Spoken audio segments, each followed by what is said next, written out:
Have you noticed how increasingly distracted we are these days? You pick up your phone to check a notification, and before you know it, 30 minutes have passed scrolling through your feed. You sit down to study, and your mind wanders to 1,000 different places. You open your laptop to work and end up watching random videos on YouTube. If this happens to you, it doesn't mean you have ADHD or any other problem. In fact, it's more normal than you might think. Today, we live in a world so full of stimuli that it's difficult to focus on a single task. There's always a notification, a video, a song, a news item, and it steals our attention. Our focus disappears like water leaking from a leaky bucket. However, the habit of focusing on more than one task at a time wasn't always a bad thing. Our ancestors needed to constantly scan their environment for dangers. This fragmented attention kept us alive. But today, it's destroying us from the inside. According to researchers at the University of California, it takes a person an average of 23 minutes to regain full focus after a single interruption. 23 minutes. Now multiply that by the number of times you break your attention by checking your phone, doing another task, putting on music or anything else. But what if there was a way to hack that? To train your brain to ignore distractions and immerse itself so deeply in a task that the world around you simply disappears. This technique exists, and it's not some innovative technique created by a digital marketing coach. This technique comes from the Zen monasteries of Japan, and its name is Ichigyo-Zammai. Ichigyo-Zammai is the concept of doing one thing at a time with complete attention. It's very present in Japanese Zen Buddhism, and that's what we'll be talking about today. Before we get to the video, I want to thank the new channel members for their support. I also want to thank each and every one of you who are liking the videos, commenting, and sharing the content. You are a very important part of this channel's history. Thank you so much, really. Now answer me in the comments, what's your biggest distraction today? Your cell phone? Social media? Your own mind? Comment below. Back to the video. Chapter 1. The Story of Jake. Jake Morrison was 16 years old when he realized he was losing the race of life. He wasn't a bad student, far from it. He even understood math, physics, and programming. The problem was that Jake couldn't concentrate. He'd sit down to study, and a few minutes later, he'd already be checking Instagram. He'd open his calculus book and start thinking about how amazing it would be to work at Google. He'd watch a video lesson and pause halfway through to check the score of a game. And look, Jake had a dream. One of those big, scary, almost impossible dreams. He wanted to get into MIT, the Massachusetts Institute of Technology, one of the most competitive universities on the planet, the place where geniuses are made. But Jake had a problem. His grades weren't even close to what was needed. While other students consistently got high marks, Jake lived in that middle ground zone. A C here, a B there, enough to pass, but not enough to dream of MIT. And his friends, they loved making jokes about Jake. Jake, dude, you want to study software engineering at MIT and you can't even get a B in math? Man, you're going to end up flipping burgers at McDonald's. They laughed. They thought it was funny. But Jake felt every word like a punch to the gut. And the worst part is that his parents were also pressuring him. Not in a malicious way, they just wanted to see their son try harder. Jake, you have potential, but you need to stop getting distracted. You need to take this seriously. And Jake knew this. He knew he had potential. The problem was that he couldn't access that potential, because whenever he sat down to study, his mind sabotaged him. You know that moment when you should be doing something important, but your brain prefers to imagine future scenarios. Jake spent hours daydreaming. He imagined his graduation ceremony at MIT. He imagined his first day of work as a programmer. He imagined his friends apologizing for doubting him. But in the meantime, the math book remained closed. The physics assignment remained blank.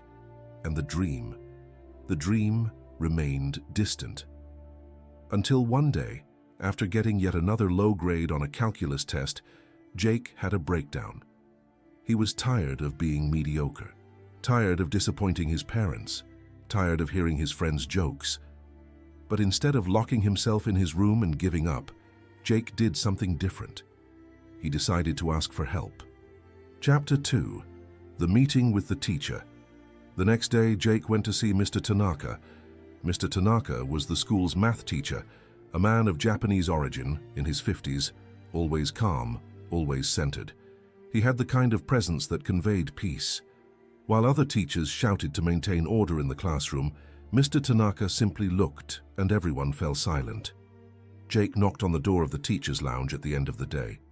"Mr. Tanaka, may I speak with you for a minute?" The professor looked up, took off his reading glasses, and gestured for Jake to come in. "Sure, Jake. Sit down. What happened?" Jake took a deep breath.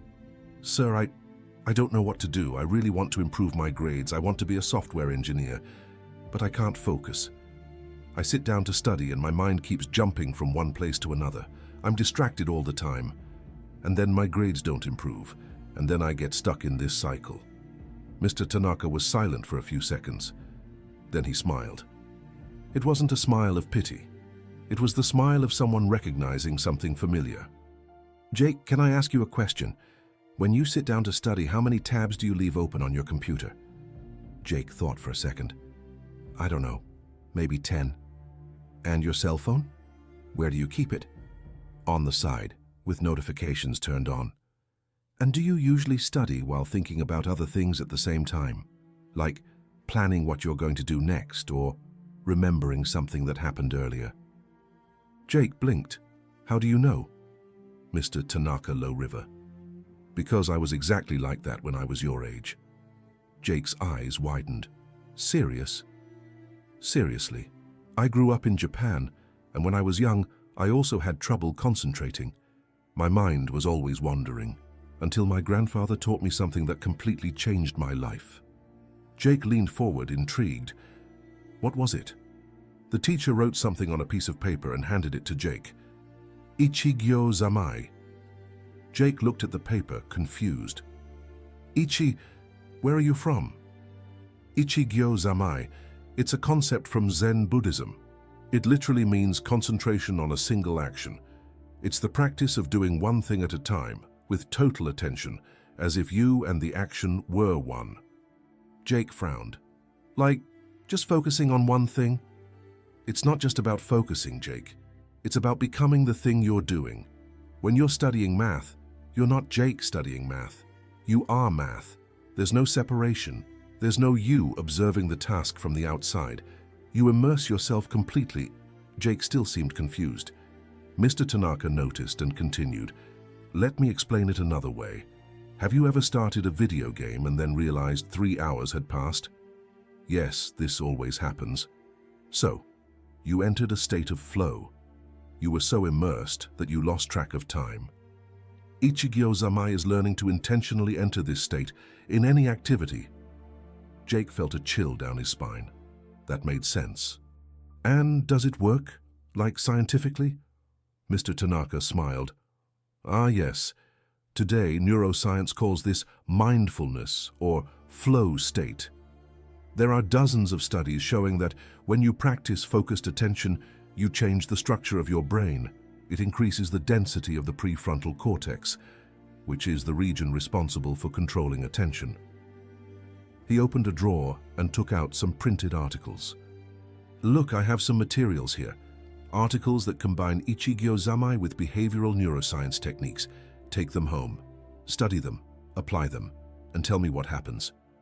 Jake picked up the papers, his hands trembling. He couldn't explain it, but something inside him told him that this would change everything. "Thank you, Mr. Tanaka, seriously.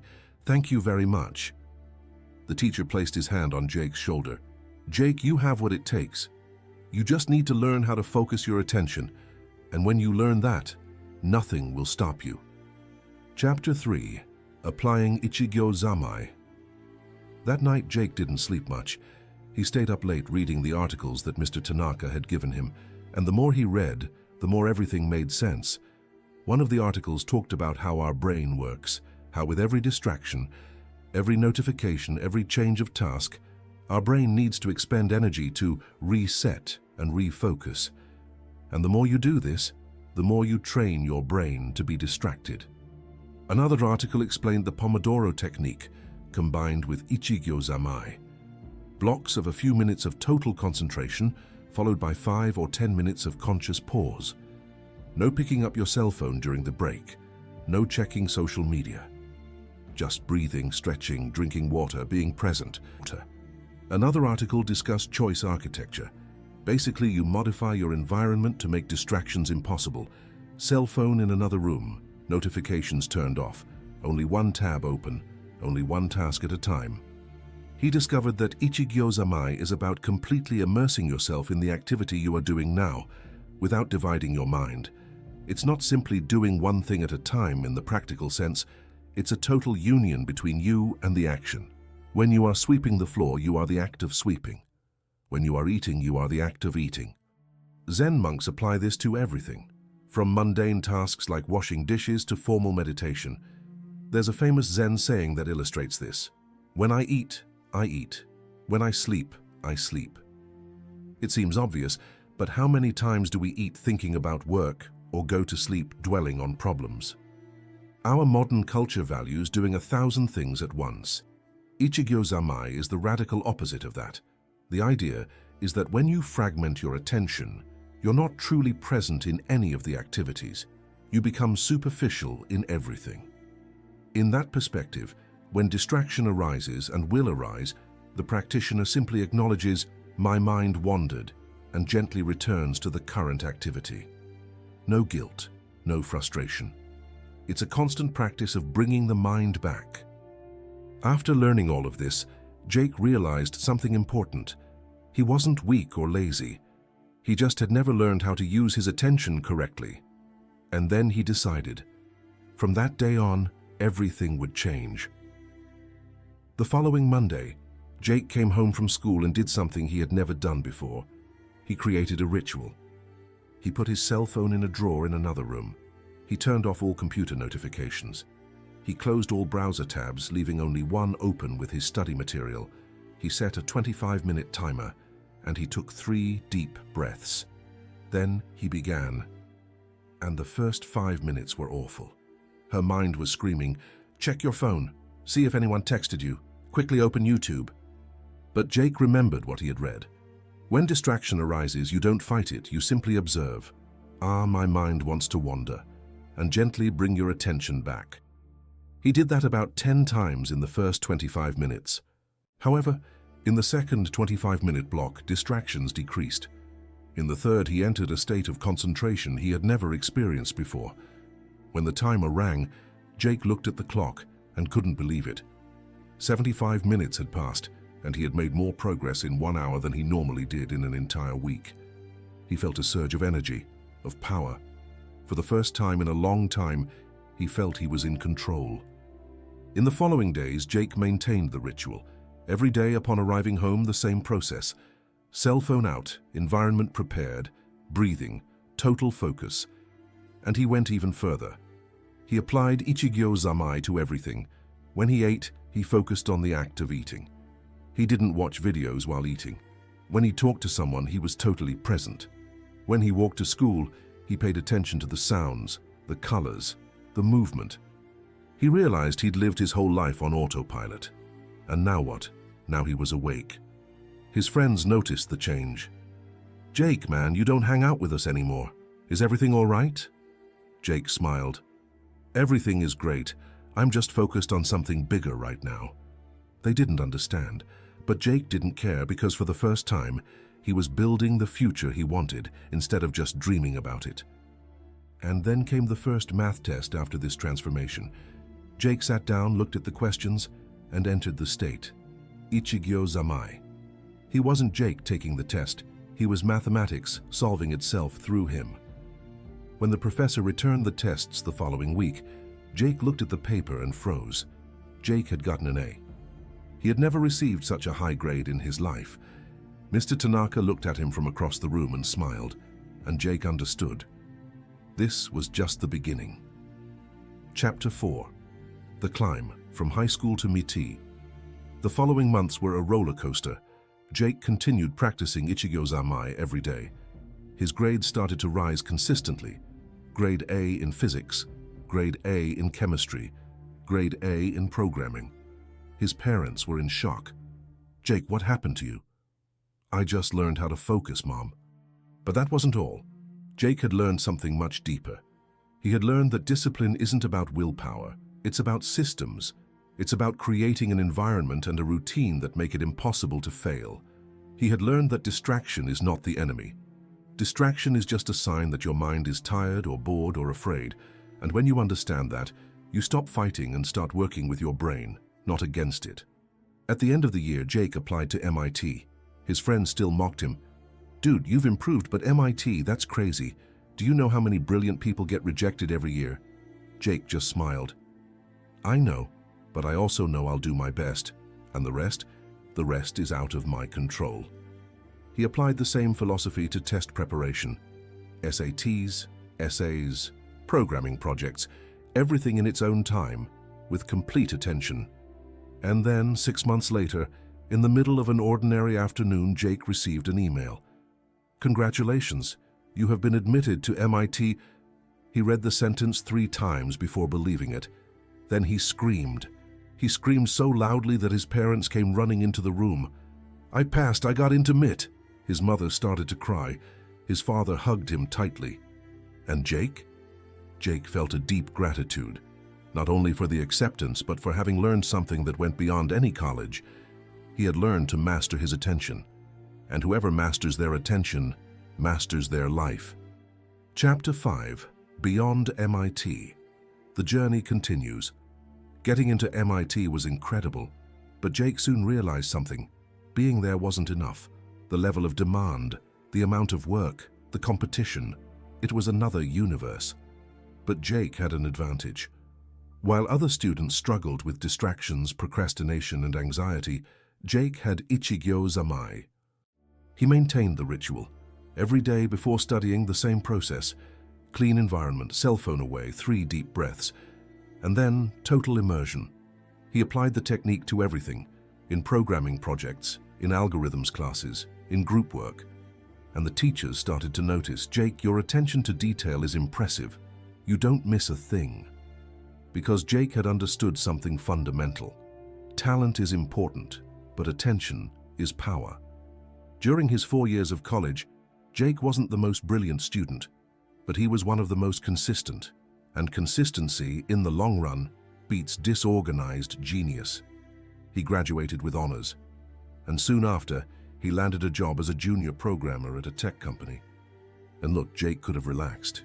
He could have thought, "I did it, now I can slow down." But he didn't do that, because he had learned something essential. Everything is a process. There is no finish line. There is only the next step. So he applied Ichigyo-Zammai to his work. Every line of code was written with complete attention. Every meeting he was 100% present. Every project he immersed himself deeply. And within 2 years, Jake was promoted to full-stack programmer. 3 years later, he became a senior programmer. At 28, he was a team leader. His colleagues were asking, "Jake, what's your secret? How are you so consistent?" And Jake always answered the same thing. "I'm not smarter than you. I've just learned to eliminate distractions and be present, one thing at a time. Total attention." Chapter 6, The Science Behind. But hold on a minute, you might be thinking, okay, good story, but does it really work? Or is it just motivational talk? Let's get to the facts. According to a study published by neuroscientists at Harvard University, the regular practice of mindfulness, which is exactly what Ichigyo-Zammai proposes, increases the density of gray matter in the prefrontal cortex. This means that your brain literally changes structure. The region responsible for planning, impulse control, and focus becomes stronger.